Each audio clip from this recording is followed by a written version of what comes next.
उठो चिराग उठाओ कि आफताब जलाए, जरा कदम तो उठाओ कि एक राह बनाए। उतारो पाँव से मेहंदी की ये पाँव जलते हैं, उतर के राह पे देखो कि ये पाँव चलते हैं। क्योंकि जीना इसी का नाम है, क्योंकि जीना इसी का नाम है, क्योंकि जीना इसी का नाम है। मैंने आपसे पहले ही कहा था कोई और बावर्ची रख लो, ये निगोड़ा शमशाद अभी तक नहीं आया है। अरे बेगम, क्यों अपना खून जला रही हो? अरे आ जाएगा शमशाद। जब सारे मेहमान आने शुरू हो जाएंगे उसके बाद आएगा वो। अरे शाम तक लोग आने जाने शुरू हो जाएंगे और मैं अकेली जान क्या क्या संभालूंगी? लोगों का आना जाना या फिर बावर्ची का आना? अरे अम्मी अम्मी अम्मी अम्मी, तुम परेशान क्यों हो रही हो? सब हो जाएगा बेटी। लड़की का ब्याह तो लड़की का ब्याह होता है। अगर थोड़ी सी भी कमी रह गई ना तो लड़कियां ससुराल में जिंदगी भर सर नहीं उठा सकती। और मैं ये चाहती हूं कि मेरी बेटी जिंदगी भर सर उठाकर जिए, जिंदगी भर। अरे बेगम, वो मेहमानों के रहने की बेटी सरपंच जी से बात हुई? वो अब्बू, कुल मिलाकर कितने लोग आएंगे? मतलब सरपंच जी से कितने लोगों के लिए कहूँ? अब बेटी लोग तो काफी हैं, फिर भी 10-15 लोग सामुदायिक भवन में रुक जाएं तो काफी मदद हो जाएगी। जी अच्छा अब्बू, खाला को तो? अरे नहीं नहीं, उन्हें तो बुलावा भी नहीं भेजा। कोई खुद मुसीबत को न्योता देता है क्या?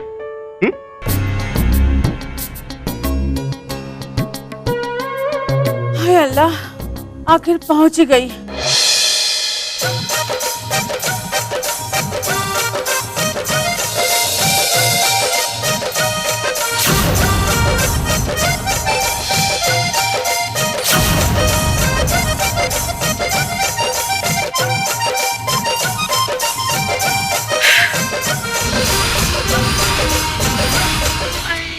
कसम उड़ान छल्ले की, मेरी तो कमर टूट गई।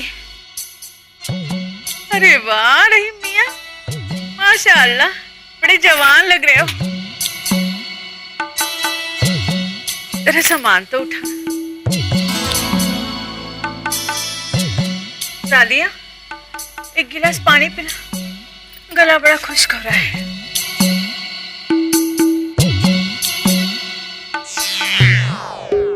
खाला? हाँ मेरी जान, मेरी बच्ची, तुम्हारी खाला कैसी हो? जी अच्छी हूँ। सिर्फ पान तो लगाना। अरे सादिया, ला ना पानी।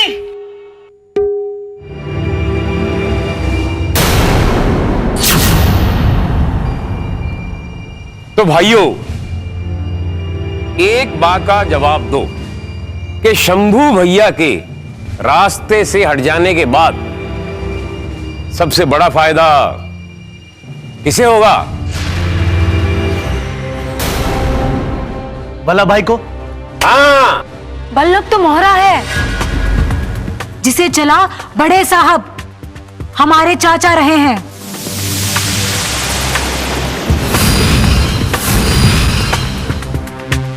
चाचा हैं वो हमारे, हम उनका बहुत सम्मान करते हैं।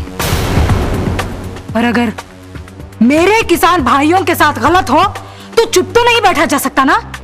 अगर हमारे शंभू भाई पर बड़े घर ने हमला किया है तो हम बड़े घर की ईंट से ईंट बजा देंगे।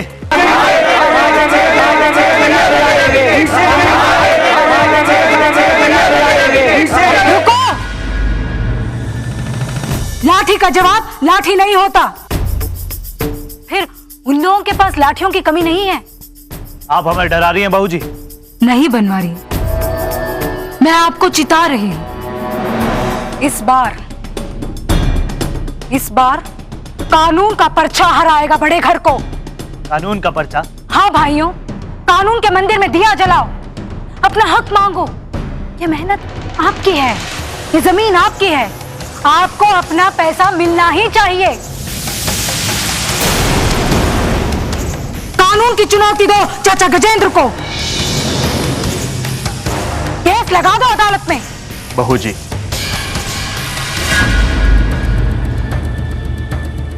अदालत की चौखट पे मैंने सुना है आदमी खत्म हो जाता है,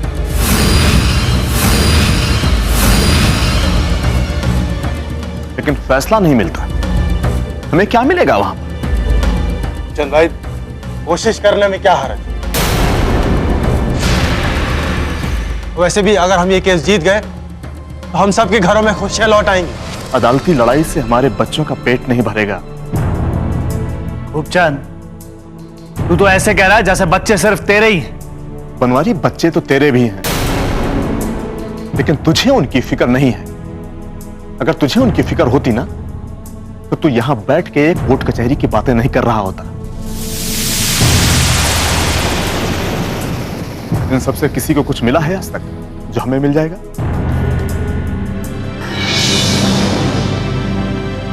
खूबचंद भाई, इसमें हम सबका ही भला है। हमारा या तुम्हारा नेताजी?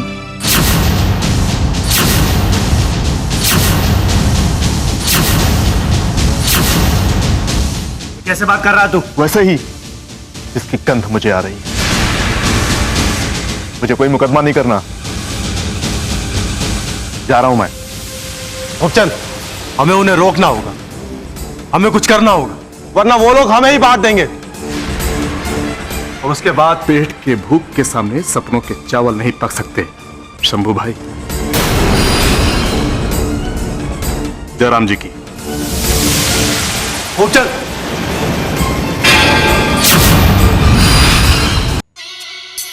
अब क्या रही मियां, क्या मैं नहीं समझती?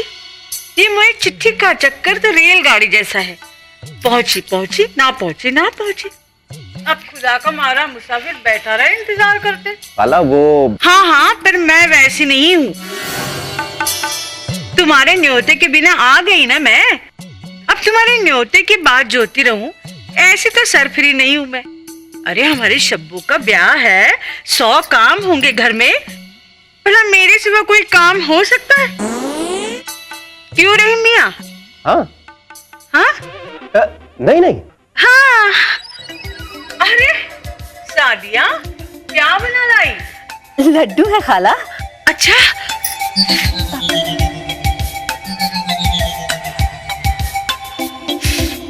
मेहमानों के लिए बनवाए हैं। अरे तू कहाँ चली? चक्के तो देखो, घी भूरा ठीक से पड़ा है कि नहीं। ला। खाला, क्या हुआ? वो खाला, अगर चखने से पहले हाथ धो लेती तो। लो, अब मेरे हाथ में कौन से कीड़े पड़े हैं? क्यों रही मियां, साफ सुथरे तो है ना मेरे हाथ। और मैं कोई बच्ची थोड़ी ना हूँ जो गारे कीचड़ में खेल के आऊं। साफ सुथरे हैं मेरे हाथ, देखो साफ है ना? नहीं। हैं? हाँ हाँ हाँ, ला। खाला, खाला सुनिए ना, खाने से पहले और शौच के बाद हमें अपने हाथों को साबुन से अच्छी तरह से धोना चाहिए। हमारे हाथों में कीटाणु होते हैं जो बीमारियां फैला सकते हैं। अच्छा चलिए आइए, मैं आपके हाथ धुला देती हूँ, क्यों अब्बू? हाँ। अरे क्या हाँ हाँ, क्या तुम भी रही मियां हाँ हाँ बोल रहे हो? हाथ छोड़। एक तो तू ना बोलती बहुत है।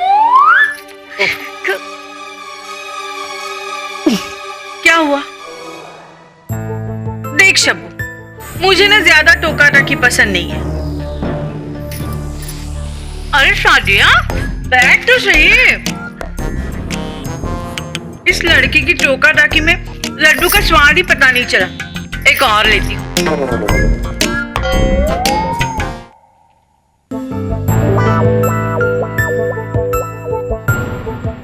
ना, बेसन भुना नहीं है ठीक से, घी और भूरा भी कम है।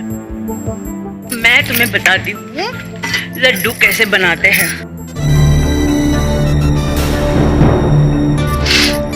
अम्मी, मैं सरपंच जी के पास जा रही हूँ वो सामुदायिक भवन की बात करने। जाओ। आप लोग बैठिए, लड्डू बनाइए और खाइए। खुदा हाफिज। आराम से। खाला मैं भी जरा आता हूँ। जाओ जाओ। और सुनो रहीम मियां जी।